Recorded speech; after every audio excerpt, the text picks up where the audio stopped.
call this meeting to order. Roll call, please. Ms. Wolf? Here. Ms. Hartman? Here. Mr. Adam? Mr. Lavanino? Here. Mr. Williams? Here. Please join me with the Pledge of Allegiance. I pledge allegiance to the flag of the United States of America and to the republic for which it stands, one nation, under God, indivisible, with liberty and justice for all.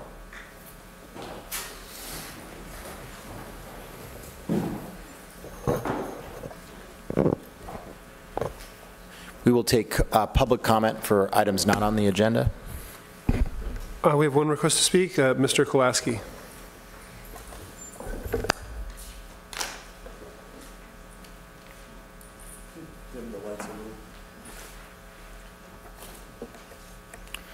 Good morning. I've been trying to remodel my house for about 5 years. I got the second story outlined in red above, and it's located over the garage, the kitchen, the dining room, and part of the living room.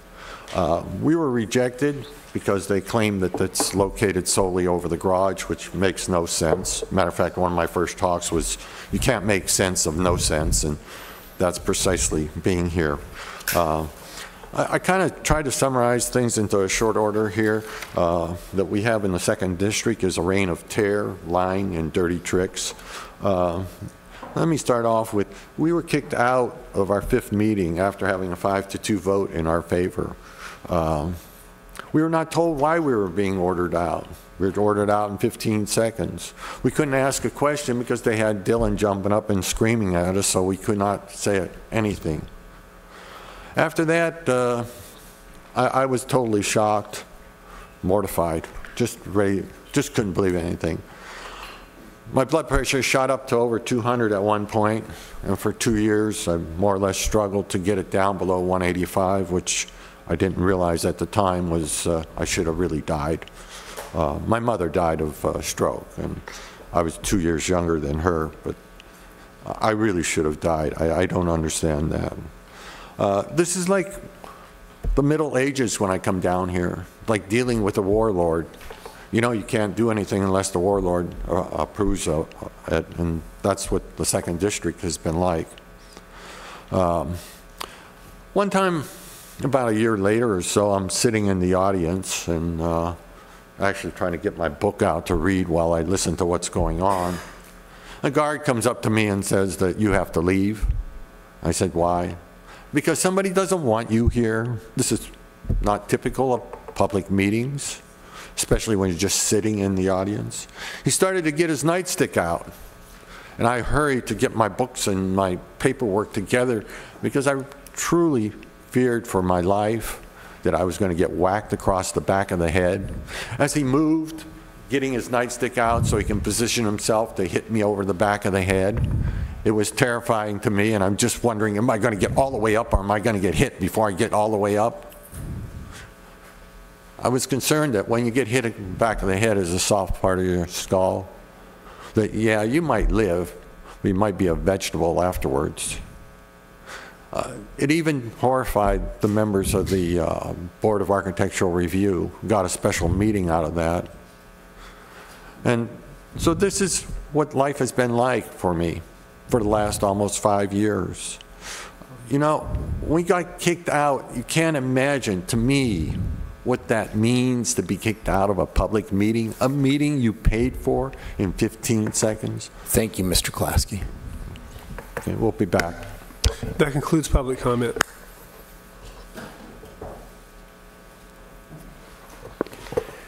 This is a special meeting today. There is only one very important item on the agenda, and we will hear it now. Chair Williams, members of the board, item 1 is from Planning and Development. It's a hearing to consider recommendations regarding the California Coastal Commission's certification with modifications of an amendment to the implementation plan component of the county's local coastal program regarding the cannabis land use ordinance. Good morning, Chair Williams, members of the board. For the record, my name is Dan Clement. I'm the Deputy Director of Long Range Planning. I'm here with Mr. Steve Mason, the Assistant Director for Planning and Development, as well as Ms. Karina Venegas, our newest and brightest planner for Long Range Planning, who has been assisting me recently with this project. And of course, we're here to discuss the Coastal Commission certification of the Cannabis Local Coastal Program Amendment, or what we refer to as the LCPA. So just by the way of background, on February 6th and 27th of this year, your board adopted 4 ordinances, one for the Land Use and Development Code, a second for the Article 2 Coastal Zoning Ordinance, which is the subject of today's hearing, a third which amended the Montecito Land Use and Development Code, and these ordinances specified where and under what conditions commercial cannabis activities are allowed in the unincorporated areas of the county. In addition to those 3 ordinances, you also passed an ordinance to partially repeal and amend the Article 10 medical marijuana regulations that were in effect at the time at which you adopted the commercial cannabis ordinances. In addition, in May of this year, you also adopted a business licensing ordinance to be administered by the Treasurer, Tax Collector, and County Executive Office. In this new ordinance, added a new Chapter 50 to the County Code, and it specifies who may obtain a license to conduct the various commercial cannabis activities that are allowed pursuant to the zoning ordinances that I just discussed. And then also in May, your board authorized us, that is Planning and Development staff, to submit the Local Coastal Program Amendment to the Coastal Commission staff to be processed and considered by the Coastal Commission, and we did so on May 21st. So on October 10th, the Coastal Commission considered the Local Coastal Program Amendment, and once again, that included not only the amendments to the Article 2 Coastal Zoning Ordinance, or what's also called the Implementing Ordinance of our Local Coastal Program, but we also included the Chapter 50 Cannabis Business Licensing Regulations as well. And the Coastal Commission adopted the amendments, or should I say certified them, subject to 4 groups of modifications, which I will go through right now. With regard to the changes included as part of modification number 1, the Coastal Commission added a number of definitions that were set forth in the business licensing ordinance. They pulled those over and added those to the Article 2 zoning ordinance just to achieve consistency between the 2 ordinances with regard to some of the terms that are used in those 2 ordinances. They also revised some of the definitions, just once again to make them consistent with the corresponding definition in the business license ordinance, and then also just some wordsmithing to clarify some of the regulations. And then once again, because the purpose of adopting these new regulations is to effectively repeal and get rid of the old medical marijuana regulations, the Coastal Commission staff also included modifications to pull out some glossary terms that solely apply to the medicinal marijuana regulations as well. With regard to the changes included as part of modification number 2, a number of these changes were actually unrelated to the proposed cannabis regulations. We had a number of local coastal program amendments and changes to regulations unrelated to cannabis that are in the works or were in the works at the time at which we submitted our application. So what the Coastal Commission staff did, and rightfully so, is they went through and struck out all of the language that is in the works but has not yet been codified, just to make sure that when or if the cannabis regulations are certified, they will reflect the actual LCP language as it currently exists. So once again, a number of the pending uncertified non-cannabis regulations were removed, but depending on the outcome of the LCPs associated with those regulations, those may be added in the future. Okay, so modification number 3, I believe, includes the majority of what I would call the more substantive changes to the local coastal program amendment. And it included everything from deleting references that we included to uncertified documents. So for example, you might recall Dr. Russell, before he retired, amended the cultural threshold guidelines. We had direct references to those guidelines in some of our regulations, and the Coastal Commission staff suggested the Coastal Commission pulled those references out. And that's because they don't like to certify language that has references to outside documents. They either want to certify those documents themselves as part of the local coastal program or pull out the reference altogether. So that's what they did in this situation. They also made a number of clarifications to the standards, not only to make explicit references to, for example, existing regulations regarding environmentally sensitive habitat, But they also clarified, for example, that nursery cultivation is one type of cultivation, and as such, it is subject to all of the development standards of cultivation, which are set forth in the amendments, with the one exception being that your board specifically adopted a buffer for nurseries from sensitive receptors that is 600 feet, whereas all of the other types of commercial cannabis activities have a buffer of 750 feet. They preserve that one distinction, but with regard to all the other aspects of cultivation, it is treated the same way as cultivation. And they made very minor edits to clarify that. They also revised the use table, which sets forth in which zones the commercial cannabis activities are allowed, and they restructured it to identify the principally permitted use. And for example, in the Ag 1 zone, in the Ag 2 zones, the principally permitted use is the cultivation of cannabis, such that manufacturing and distribution that would also occur on those lots, that's accessory and not considered to be the principally permitted use of that zone. And then once again, the Coastal Commission pulled over certain restrictions that were set forth originally in the business licensing ordinance, and more specifically, they included the 186-acre cap on cultivation within the Carpinteria Agricultural, or CA, overlay, and added that to Article 2, because once again, they did not want to certify the business licensing ordinance, as I'll describe in a minute. And then finally, they had a number of minor edits just to make sure that the wording of some of our proposed regulations were consistent with some of the existing policies in the local coastal program. Okay, so in addition to those changes, the Coastal Commission also added a ban on outdoor cultivation for areas that are located within 2 miles of urban areas, or more specifically, where the urban-rural boundary line is located. So for example, in the Carpinteria Valley, that line is coterminous with the City of Carp's city boundary, so the 2-mile buffer is measured from that boundary right there. The Coastal Commission staff added this because they were particularly concerned about the effect that, for example, a complete ban on outdoor cultivation would have, such that there would be pressure to have new greenhouse development along the Gaviota coast. So initially, what the Coastal Commission staff did is they rescinded an initial prohibition that you had included in Article 2, which prohibited outdoor cultivation on Ag 1 lots that are less than 20 acres in size, lots that are zoned to Ag 1-5, and lots that are zoned to Ag 1-10. Once again, initially that was removed and the 2-mile prohibition was added to the regulations, but as part of a subsequent addendum to their modifications, they put back your original language and also added this 2-mile buffer. So the effect of it is that the 2-mile buffer includes all the areas that were included in your original prohibition and then additional areas. So what the Coastal Commission staff was trying to do was once again address the land use incompatibilities that we've been experiencing in the Carpinteria Valley area, yet once again tried to prevent a proliferation of greenhouse development along Gaviota if a complete ban was adopted. So this slide just includes an excerpt from attachment 4 to your board letter packet. This area focuses on the northwest portion of the county, such that you can see there is a small area right here next to the city of Guadalupe, and a very small sliver right over here in which the 2-mile ban would apply. But I think more people are concerned with the South Coast, given once again the history of cannabis development down there.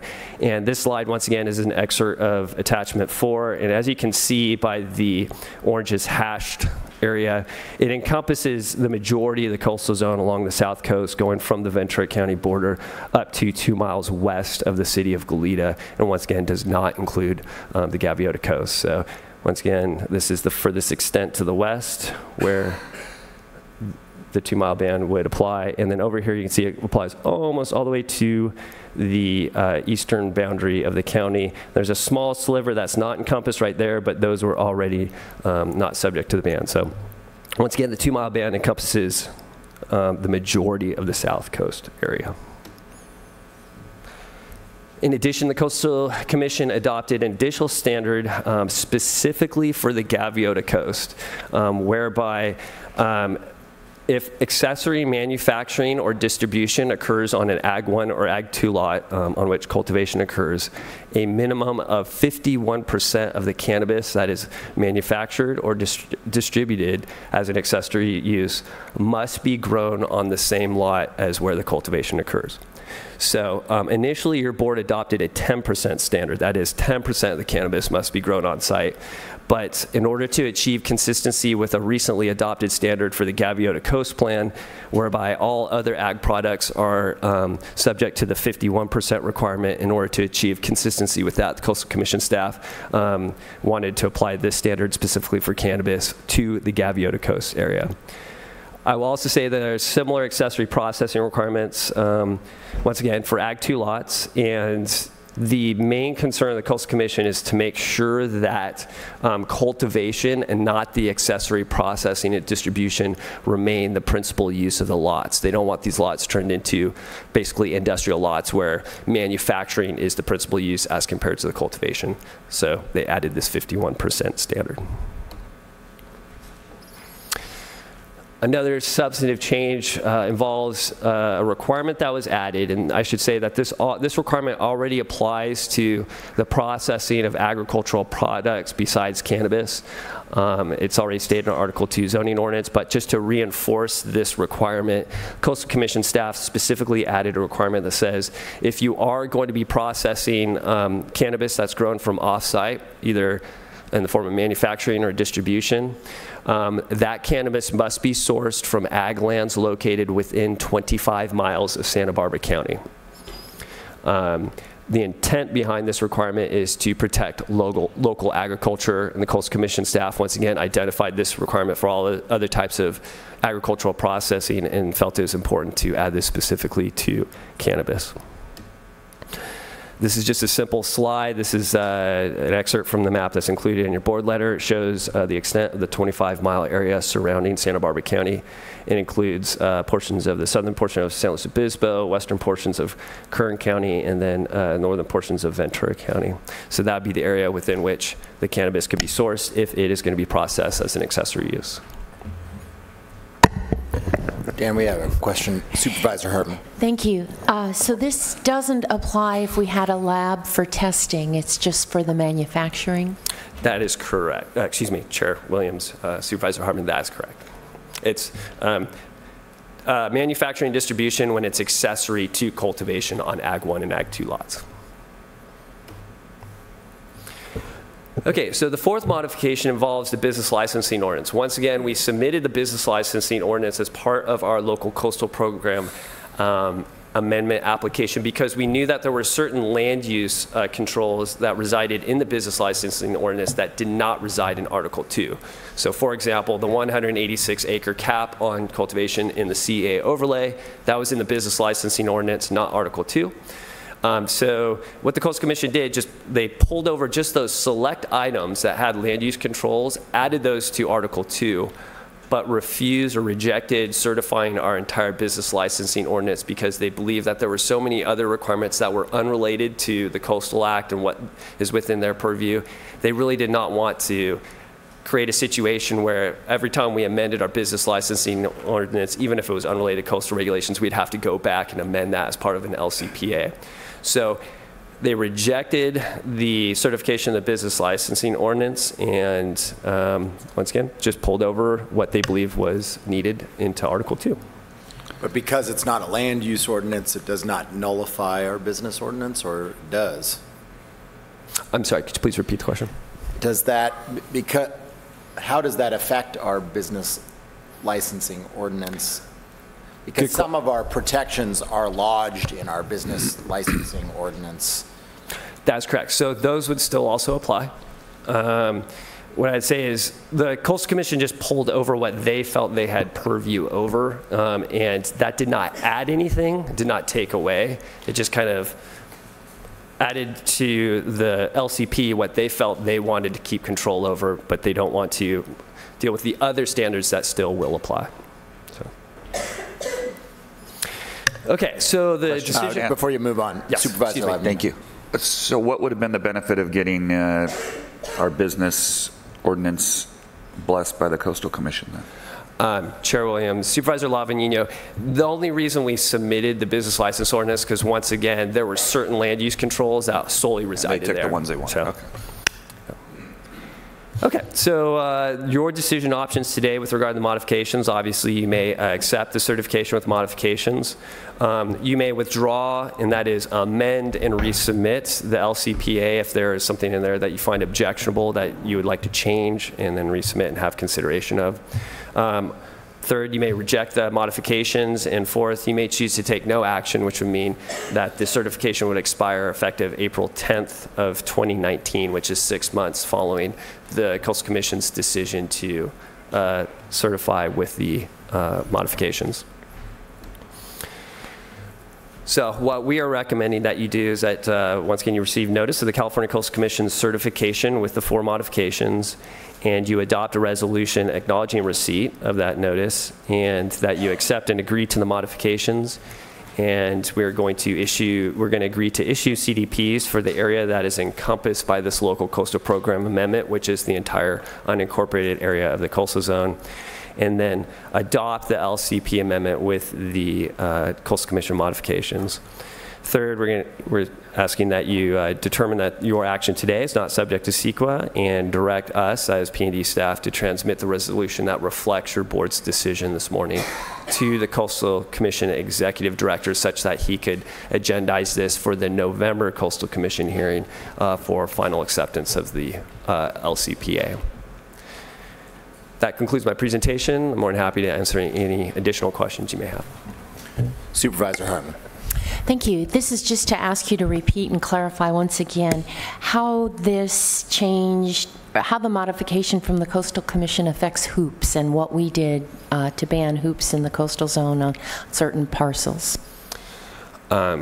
Chair Williams, Supervisor Hartman, so right now, hoop structures, that's on a separate path, that is the ordinance amendments, but with regard to the specific regulations that you adopted regarding hoop structures, so for example, treating them as outdoor cultivation, that all remains. There were no changes with regard to that. So, that, I mean, that means that hoops are legal in the coastal zone, but for the, because the 2-mile buffer for at least the eastern portion of the county of the coastal zone is pretty much, with the exception of a handful of parcels, the whole coastal zone. And that means hoops for the purposes of marijuana would not be permitted. Within the area, excuse me, Chair Williams, yeah, within the areas that be subject to those prohibition on outdoor cultivation, that is correct. Okay. And since it's a related question about the buffer, I just wanted to ask, this map that you did, it would be in effect in the coastal zone, but the buffer would not be in effect in the inland portion, or? Chair Williams, that's correct, yeah. So whereas the exhibit shows the full extent of the 2 miles, as you pointed out, it extends way into the inland areas. So this prohibition only applies, though, to the coastal zone portion shown here. So. And I just, so effectively, I just wanted to clarify that, because the origin of the regulation in the coastal zone was that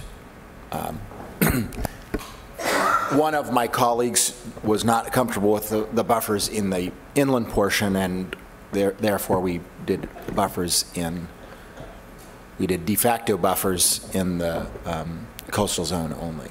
Okay, just wanted to stand by the agreements that have been made. Mr. Bozanich? Chairman, members of the board, just feels a little bit like a non sequitur at this point, given the conversation you're having about buffers, but Mr. Gazzoni and I agreed that it might be important to note on the business license ordinance elements, we are going to bring back an amendment on November 13th for your board to consider about what it takes to actually have the business license operational in the coastal zone. There is some language in there that currently calls for the certification by the Coastal Commission as making it operational. We're going to strike that language and bring that amendment back to you so that the elements of the business license ordinance would be effective in the coastal zone even without that certification. So just wanted to make that clear for everybody. Any other questions? Supervisor Wolf. Thank you, Mr. Chair. On that map, Mr. Kleiman, we had written to you on Friday because of concern with the ag parcels in the urban area within the coastal zone, particularly the Patterson Ag Block. And what I understood from your response, I just want to get it on the record, that those are located within the Coastal Commission's 2-mile ban on outdoor cultivation. Is that correct? Chair Williams, Supervisor Wolf, that is correct. Okay, so all ag land within that 2-mile would be banned? Yes, to clarify, Chair Williams, Supervisor Wolf, all outdoor cultivation. All outdoor, thank you. That's correct. Thank you very much. I believe most of those were already covered with our ordinance, but the nervousness was when it looked like the Coastal Commission was repealing our coastal zone ban and replacing it with either a mile or a 2-mile, and the difference between a mile or a 2-mile would have been extremely large in terms of what parcels it covered. Any other questions before we go to public comment?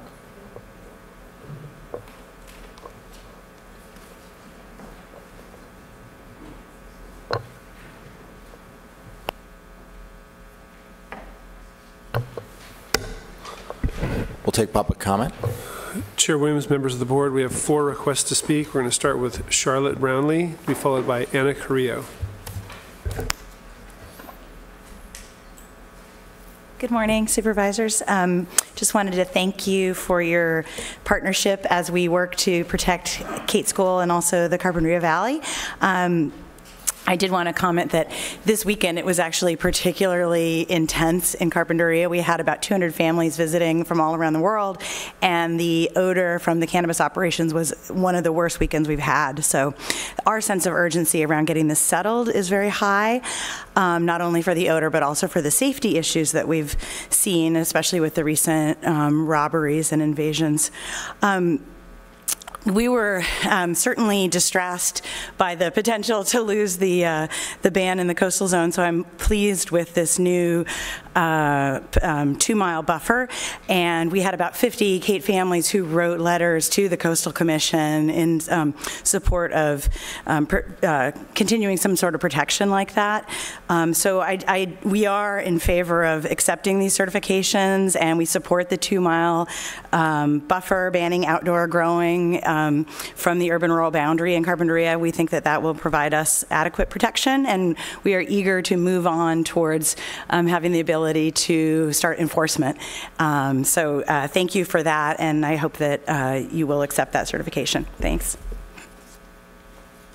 Anna Carrillo, be followed by Graham Farrar. Hello, good morning. Thank you for all your work and effort in this part. I'm representing Carpinteria Valley Association this morning. We would like you to certify the cannabis land use ordinance with the 4 modifications requested by the Coastal Commission. It's not perfect, but we cannot afford any further delay in the implementation. We are most supportive of the 2-mile ban of outdoor cultivation from the urban-rural boundary. We've waited long enough for the county to implement the rules and regulations which were passed back in February 2018. Though many cultivators have received extensions on their temporary medical permits with the statement of having odor control, the odor continues to be a terrible problem here in the Carpinteria Valley, and all residents, including children at home and at school, need to be protected from these odors. Quite simply, it's our right living here. Yes, we live in a rural area, but the vast majority of us have been living here for many years with no previous year-round issues. We want to be able to open our windows and enjoy our outdoor beauty day and night, but this has been compromised for the past 2 years. It is time to begin serious enforcement. The county has concurred that the right to farm ordinance does not protect cannabis cultivators, but without the county's adoption of the Coastal Commission modifications, nothing can get done. Cultivators can't get licenses, the county can't receive any revenue, and the public is at the mercy of the growers who aren't required to prevent their noxious odors from leaving their greenhouses, hoop houses, or outdoor fields. Nearly everyone has given up filing complaints because even though there's a new form, the pat answer from County Planning and Development is that nothing can be really done until the Coastal Commission approves the cannabis land use ordinance in the coastal zone. CVA requests that you certify the cannabis land use ordinance that the Coastal Commission has approved. Thank you very much. Graham Farrar, and then we'll hear from Liz Rogan, who's our final speaker. Hi, how you doing? My name is Graham Farrar. I'm here today on behalf of the Carp Growers Association in Carpinteria that comprises over 150 state licenses and employs over 600 people in the Carpinteria Valley. I'd like to first start by thanking Dan Clemens and Dennis Bazanich for their work at the Coastal Commission and helping balance community, industry, the board, and the Coastal Commission as well. We'd like to also support or request that the board support the modifications and implement the ordinance as the Coastal Commission requested. We continue to support both the board and the community in the prohibition on outdoor cultivation within the Carpinteria Valley, but feel that also that the 2-mile buffer is a good compromise, so we would suggest that the board pass that. The 25-mile limit is deeply problematic for a number of our members, so while it is not what we would like to see, we again support putting the ordinance into place now so that we can begin the path towards enforcement and also keep the path open for those who are on a path to compliance with the state so that they can get their licenses. We hope that we have the opportunity to come back and work with the board and the community to potentially amend the 25-mile ordinance for distribution and manufacturing at some point in the future. Thank you. Liz Rogan.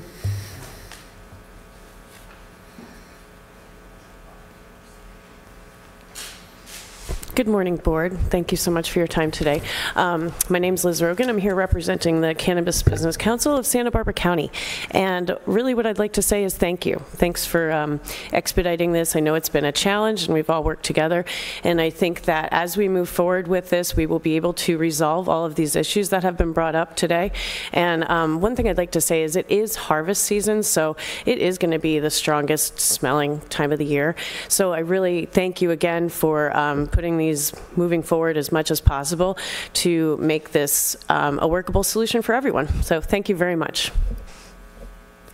That concludes public comment. Supervisor Labnino. Thank you, Mr. Chair. I just want to remind the folks that are here, you tend to show up at all of our meetings anyway when it's cannabis related, so you probably already know this, but November 13th, we are going to be getting an update, and one of the items that we're going to be covering is enforcement.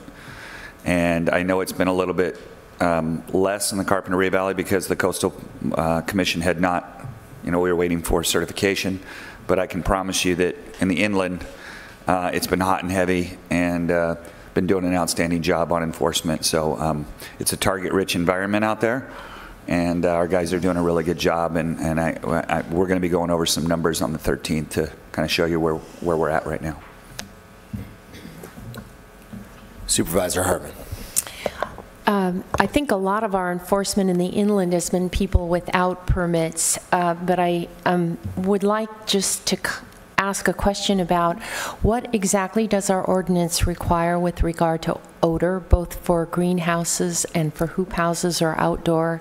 And then the second is that this is a learning curve, and in the future we agreed that we would come back and review in about a year.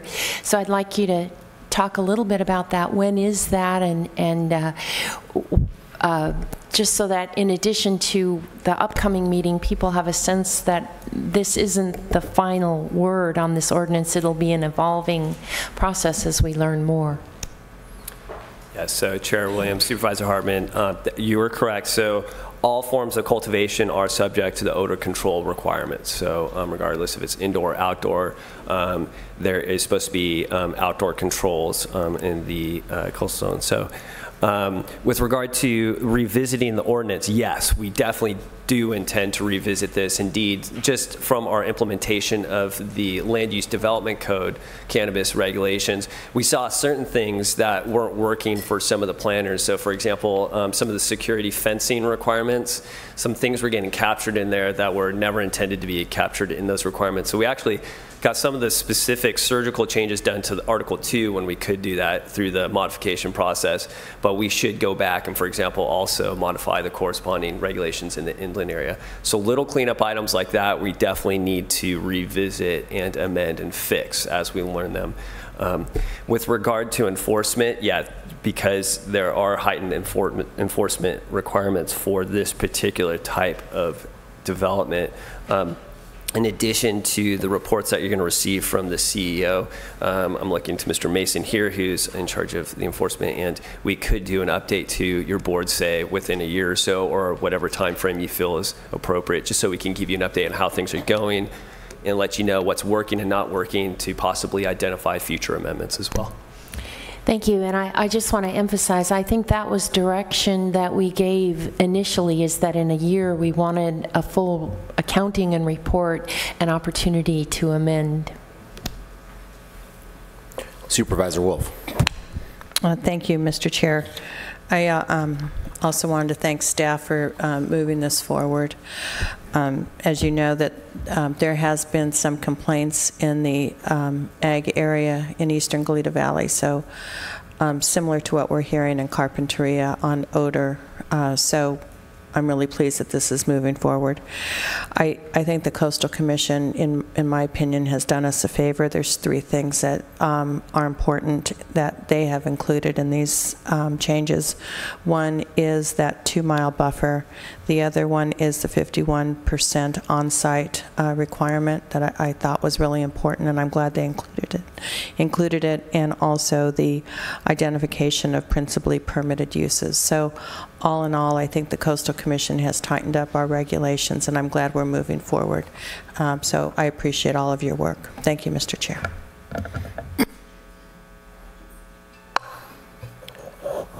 Well, I think there's been some real cause for optimism going forward. This is a very challenging subject matter, but I think, and of course, the thing that has frustrated me for 2 years and continues to make me wonder about the efficacy of our system is that we've created a expedited ordinance that has caused your department to have to work overtime, have to mark much faster than it normally can execute, and hopefully not burned out some very talented people in the process. And the expedited version of this, because of our convoluted process vis-a-vis the Coastal Commission and because of our full environmental review, the expedited process took 2 years, right? You know, this has been an almost 2-year process. And so I think I hope if there's some political scientists out watching this or something, they go, you know, maybe there's a better way of doing this, because it obviously has meant that, in particular, folks in my neck of the wood in Carpinteria have suffered a lot in that without the regulations in force, enforcement has been difficult, and without the regulations enforced, you don't have the higher standards in effect. And there's obviously some people trying to exploit that, and at least as far as I can tell, a lot of these operations that are still doing outdoor grows in the Carpinteria Valley haven't even requested permits, right? So these are not people that are trying to be in compliance. And so I want to really encourage the department to go after some of these operations, both in terms of violations of this ordinance, but in terms of violations of other ordinances that we have. And to Anna and the other folks who have been vigilant, you know, just because this ordinance has been in effect doesn't mean that someone can legally use electricity outdoors, right? That's usually a zoning violation. And so anybody who's lighting a hoop house in the Carpinteria Valley to grow marijuana is probably already in violation. And so I hope people are listening to that. I hope people cut it out. I hope people report it. I even made a report violation to the department because I heard of one that people weren't able to figure out the address for, and I tried to figure out the address for it, because it's just, there are definitely some people who are still contributing to the acrimony, the angst of the community. And then there's a whole other group of folks who are who have already purchased odor control, who are trying to be good neighbors. And I think the point of optimism that I have is that if you read the letters to the Coastal Commission, the letters from the industry folks and the letters from the neighborhood folks who have been maybe critical of the industry were almost exactly the same, right? Asking for almost exactly the same things. And that is to uphold the county's intention to prohibit most outdoor grows in the coastal zone, and to move with speed so that we can actually make sure that folks who are trying to be in compliance can do their business, and the people who are not trying to be in compliance have to stop doing their business. And this, as there is one issue that I have with it, I do think that it seems the Coastal Commission's intent behind the 25-mile buffer was to try to reduce traffic coming in, vans coming into our operations, but they just as easily could mean more traffic of vans exiting our operations and going to manufacturing elsewhere. And so I don't really think it was well thought out. I think it's something that we should address at some point and really think it through. But I don't think that we can stop. We've got to certify this. We've got to concur in their certification to be able to move forward with adequate enforcement. Supervisor Lavanino. Thank you, Mr. Chair. If we don't have any other discussion, I'd like to go ahead and move the recommended actions. Second. Any discussion on the motion? All those in favor, please say aye. Aye. Aye. Opposed? Thank you. We are adjourning to November 7th in Santa Barbara.